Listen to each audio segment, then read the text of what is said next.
Assalamualaikum. Hari ini saya berada di Laman Warisan Seni Kampung Laut yang cukup bersejarah. Jom kita lihat.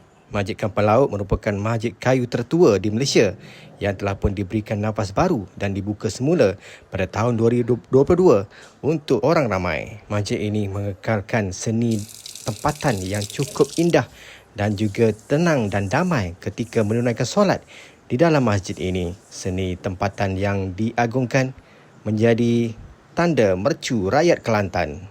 Di sini adalah tempat paling tinggi dan kita dapat lihat view sungai.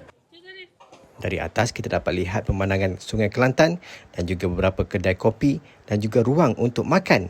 Manakala di bawah pula ada pelbagai kraftangan hasil ukiran tempatan dan juga sesuai untuk keluarga singgah untuk membeli belah di sini.